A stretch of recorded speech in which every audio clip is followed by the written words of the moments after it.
On est ce matin avec Mansour Kamardine, député de Mayotte. Bonjour, monsieur le député. Bonjour.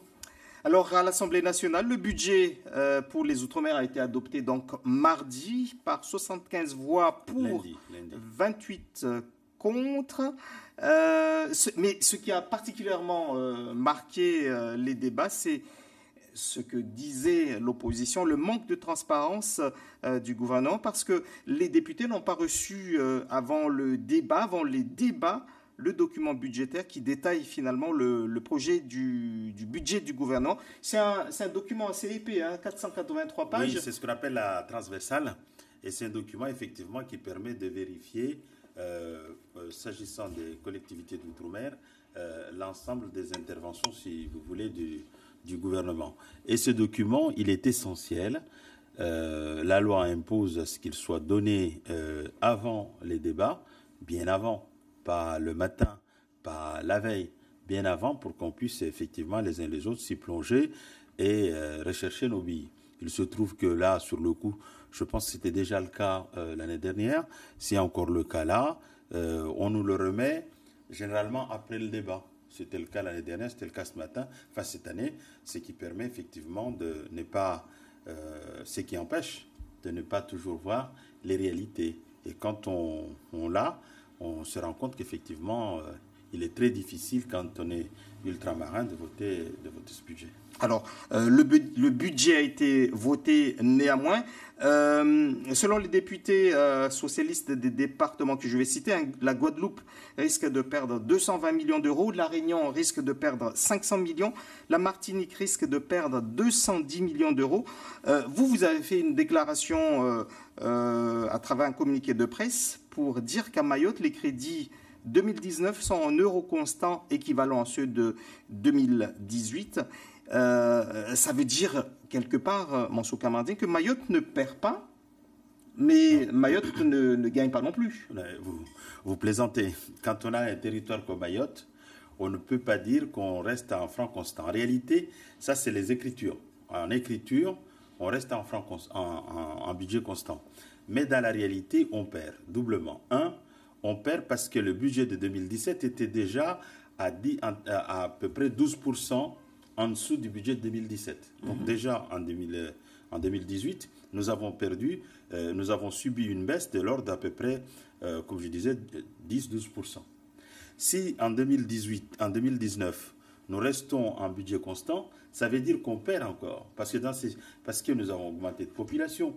Donc en termes d'efforts de l'État par tête d'habitant à Mayotte, nous sommes bien en baisse. Et quand on a connu la crise que nous avons connue en début de cette année, quand on a fait un constat partagé pour dire que l'effort à faire ici est une nuit, je suis désolé, mais on ne voit pas cet effort.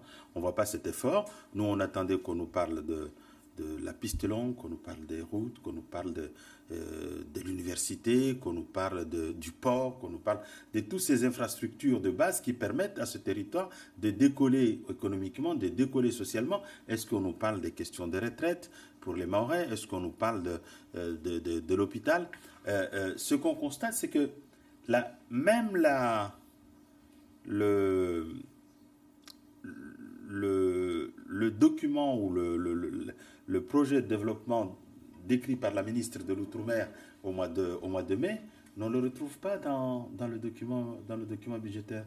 Quand on regarde, par exemple, au niveau des écoles, on constate que l'État continue à financer comme c'était le cas il y a 2 ans, il y a 3 ans, il y a 5 ans, il y a 10 ans.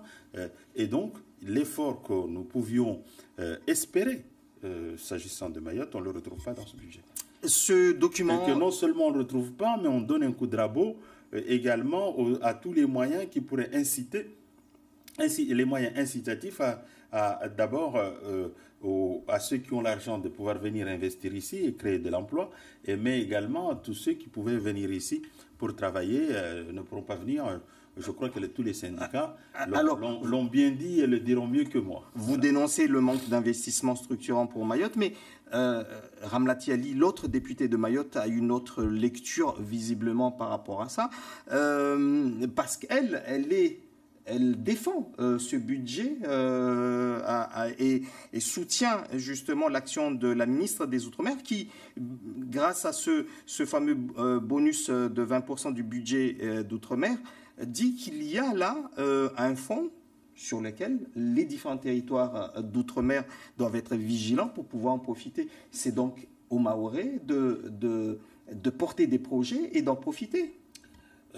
Si ça ne tient qu'à des projets, eh bien le fonds, ce qu'on appelle le fonds exceptionnel d'investissement, il sera affecté exclusivement à Mayotte, parce que d'abord on a l'État, ensuite on a les dossiers, nous savons ce que nous voulons à Mayotte. Mais c'est reste qu'au niveau du sport, moi j'ai demandé à tous les maires de me dire quels sont les projets, notamment d'équipements sportifs qu'ils ont sur la table, c'est énorme. Donc, ne serait-ce que sur là, on a au moins 70 millions de crédits qui nous affectent ces crédits. Je crois que la situation, la réalité de la situation est qu'aujourd'hui, nous avons, d'ailleurs on voit, ce budget, la marque de fabrique de ce budget, c'est quoi? C'est d'abord essayer de diviser les Outre-mer à travers ces fameux fonds. Disons, bon, ensuite, la deuxième marque de fabrique de ce budget, c'est de sonner la fin de la solidarité nationale. C'est-à-dire qu'on demande aux ultramarins, finalement, de financer leur propre développement. On n'est plus dans la configuration de la solidarité nationale où ceux qui ont un peu plus acceptent de partager et de donner un peu à ceux qui n'en ont pas. Et donc, quand on a encore une fois un territoire comme Mayotte, je crois que ce budget ne parle pas aux attentes des Mahorais. Vous n'êtes donc pas d'accord à ce qui a été décidé finalement, le rabais du plafond de l'exonération fiscale de 40% ici à Mayotte, alors qu'il ne touche que environ 4% des foyers fiscaux. Si ce n'était que moi seul qui n'était pas d'accord, on aurait pu voir une action politicienne. Je crois que c'est la quasi-totalité des élus d'outre-mer qui n'ont pas digéré ce coup de rabot pour plusieurs raisons. D'abord, c'est la fin, ou en tout cas c'est une atteinte à l'expression de la solidarité nationale, notamment sur un mécanisme qui était mis en place depuis les années 60 et que tout le monde avait trouvé qu'il fonctionnait bien et participait au développement du territoire. La deuxième chose, c'est que moi quand le ministre M. Dussop est venu présenter ça à la délégation Outre-mer, je suis intervenu pour lui dire nous ne pouvons pas accepter cette mesure, mais si vous décidez de passer en force et de passer outre nos observations, ayez au moins le courage de le sanctuariser, et notamment dans une disposition pour dire qu'au moins l'affectation sera maintenue au moins jusqu'en 2022. Il m'a répondu sous forme de boutade. Je vois, monsieur le député, en gros, vous nous dites de le faire à la fin de notre mandature. Nous souhaitons revenir jusqu'en 2027, donc je préfère. Sauf qu'il ne l'a pas fait. Autrement dit, il y a un affichage cette année pour nous dire, ah, mais finalement, oui, on fait ce coup de rabot, mais après, on le remet dans le budget, dans les économies ultramarines. Et puis l'année prochaine, ça va être dissous complètement. Et finalement... Vous dites que les conséquences seront graves pour Mayotte? Les conséquences sont d'ores et déjà, dès cette année. Encore une fois, est-ce que quand on a connu ce qu'on a connu Mayotte? Moi, dans cette même déclaration, M. Dussop me dit, nous réfléchissons avec Mme Girardin des infrastructures lourdes porteurs de développement pour Mayotte. Et là, on n'avait pas encore le budget. Quand on lit ce budget, je suis désolé, mais nous ne le retrouverons pas. Moi, j'aurais été très heureux si, à travers ce budget, on nous disait qu'il y avait... Quand on regarde également, en réalité, qu'est-ce que fait ce budget? Ce budget va renationaliser le RSA, ce qui, pour moi, compte tenu des remboursements faits par l'État, est une excellente chose pour Mayotte. Et ils ont inscrit 20 millions au titre du RSA à Mayotte. Deux observations. D'abord, le RSA à Mayotte coûte dans le budget du conseil départemental plus de 34 millions. Donc le compte n'y est pas. Mais c'est l'État qui va payer, donc l'État peut créer ses déficits. Deuxièmement, j'attendais à ce qu'on nous dise, à travers cette décision, on va rattraper. Quand on est encore une fois le territoire le plus pauvre, eh bien, on fait les rattrapages. Et donc l'inscription budgétaire qui est faite de 20 millions va finalement financer que l'existant. C'est-à-dire que les gens qui sont au RSA ne verront pas leur situation améliorée ou ils seront améliorés à 0,1, 0,5, ainsi de suite. Et donc ce n'est pas acceptable, en tout cas pour moi. Mansour Kamardine, le gouvernement a donc tranché sur le budget des Outre-mer. Que peuvent faire les élus ultramarins à part accepter finalement ou dénoncer?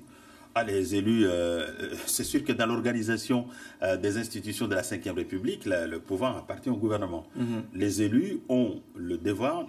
Un élu, je le rappelle souvent, parce qu'y compris sur les réseaux sociaux, des fois j'ai des gens qui me disent « Ah mais vous ne faites que dénoncer ». Je ne crois pas savoir que les députés ont la possibilité de prendre un arrêté et de dire « Voilà ce que je fais ». Les élus, à travers leur vote, participent à l'action de l'État et donc on peut approuver, on peut ne pas approuver. Donc, qu'est-ce qu'on peut faire? C'est effectivement de dénoncer les situations. Et croyez-moi, ça marche.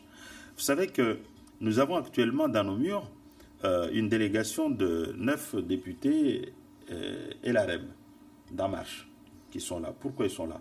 Ils sont là parce qu'à la suite des débats que nous avons eus à l'Assemblée, notamment sur les questions d'immigration, sur le droit du sol, tout ça, ils se sont dit, mais est-ce que ce que nous dit Mansour Kamardine, c'est une réalité ou est-ce qu'il transforme les réalités? Ils sont venus.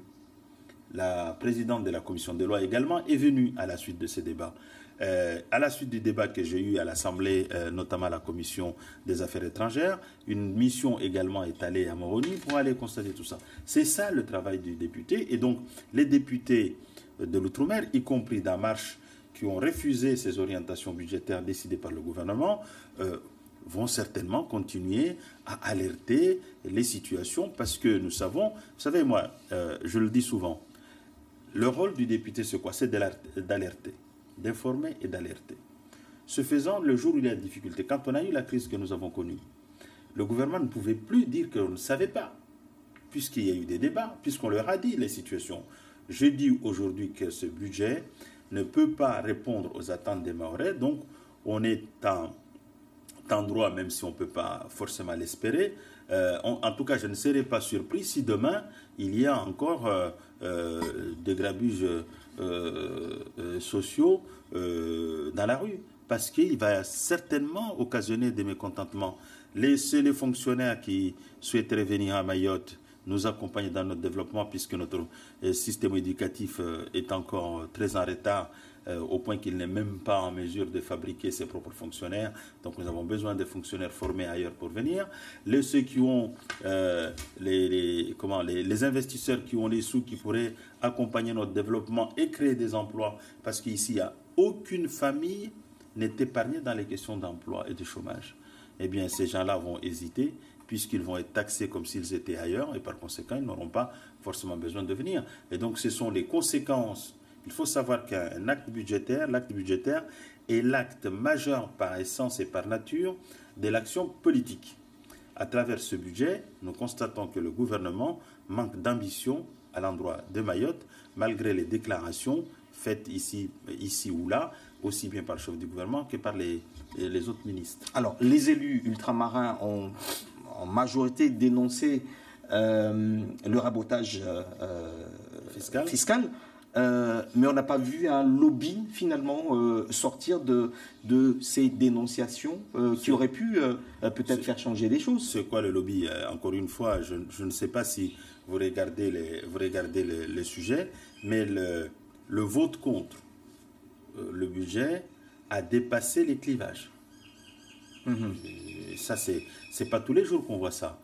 Voir un projet de budget qui concentre des élus de tendances différentes contre son adoption, c'est pas tous les 4 matins qu'on le voit au Parlement.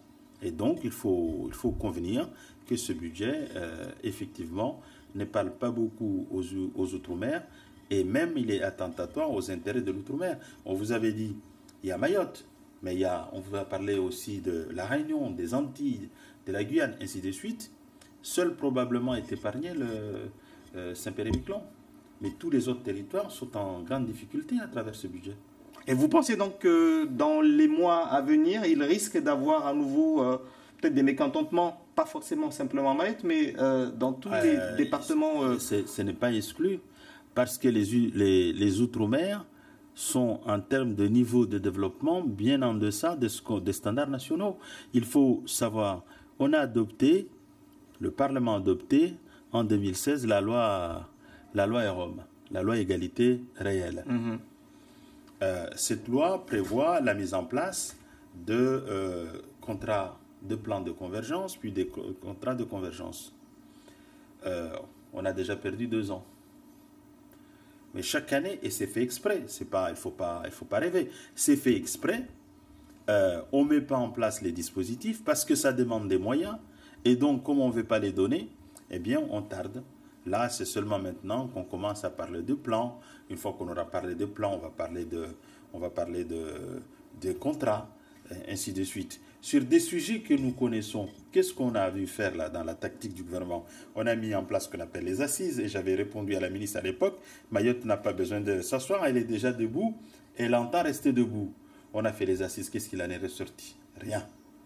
Donc, tous les gouvernements pratiquent à peu près la même politique. Est-ce vraiment une réponse? Tous les gouvernements participent. Je crois qu'il faut arriver à un moment à mettre un terme, et ce n'est pas parce que tel gouvernement... Pourquoi on fait des élections? C'est pour sanctionner les mauvaises pratiques, c'est pour sanctionner ce qui ne va pas. Et donc si aujourd'hui on a ce gouvernement-là, c'est parce que les électeurs ont choisi de sanctionner les pratiques et les politiques qui étaient conduites avant. Donc on pouvait espérer qu'avec le nouveau gouvernement, qu'il y aurait effectivement des changements véritables pour avancer. Mais on a l'impression que c'est pire que l'ancien monde. Merci beaucoup, Mansour Kamardine, d'avoir été l'invité de Zakweli.